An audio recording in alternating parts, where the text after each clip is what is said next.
Welcome to YoYo TV. Jharkhand రాష్ట్రంలో assembly ఎన్నికల notification విడుదలతో రాజకీయాలు వేడెక్కాయి.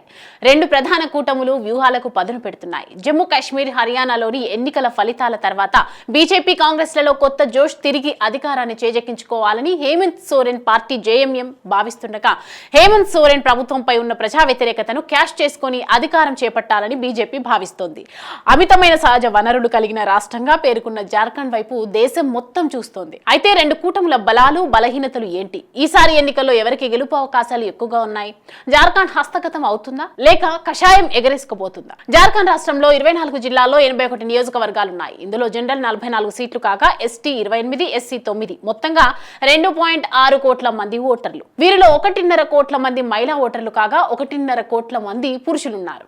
66.84 లక్షల మంది యువ ఓటర్లు కాగా 11.84 లక్షల మంది తొలిసారి ఓటు హక్కు వినియోగించుకోబోతున్నారు.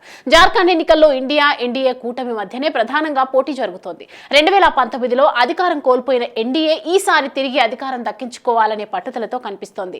అదే సమయంలో జేఎంఎం నాయకత్వంలోని ఇండియా కూటమి సైతం మరోసారి గెలుపు కోసం ఇప్పటికే పావులు కదుపుతోంది.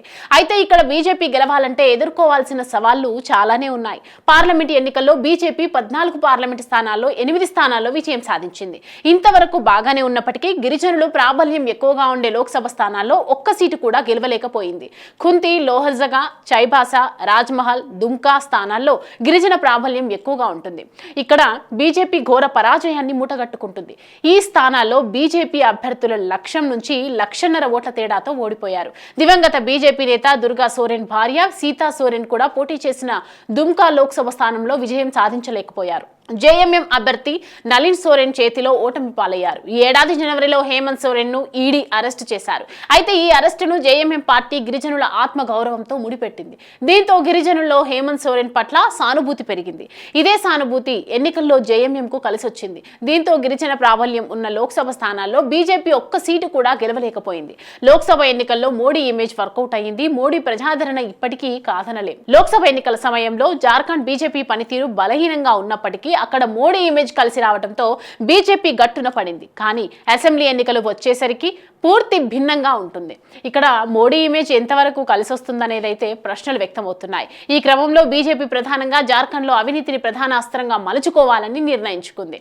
దీంతో పాటుగా బంగ్లాదేశీలో చొరబాటు అంశాన్ని తమ ప్రచారంలో కీలకంగా ప్రస్తావన చేస్తోంది. అటు అభ్యర్థుల ఖరారులో ఇతర పార్టీల కంటే బీజేపీ దూకుడుగా ప్రదర్శిస్తోంది.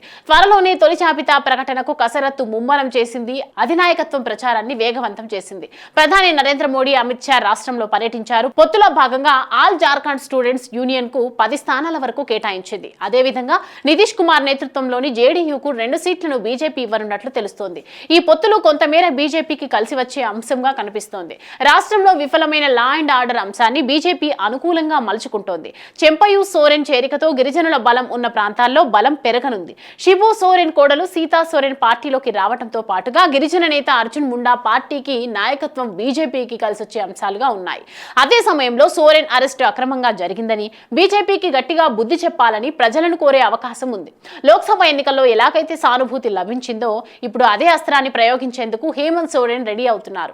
ఇలాంటి పరిస్థితుల్లో గిరిజనుల ప్రాబల్యం ఉన్న అసెంబ్లీ సెగ్మెంట్లలో ఖచ్చితంగా బీజేపీకి చుక్కెదురయ్యే అవకాశాలు మెండుగా ఉన్నాయి. అదే సమయంలో రాష్ట్రంలో రాజకీయ అనిశ్చితికి బీజేపీ కారణమనే అభిప్రాయం బలంగా ఉంది. మొత్తంగా 81 స్థానాలుండగా అందులో 28 ఎస్టీలకు రిజర్వ్ కావడంతో పాటుగా అక్కడ జేఎంఎం బలంగా ఉండటం కూడా బీజేపీకి కష్టం చేసేదిగా ఉంది.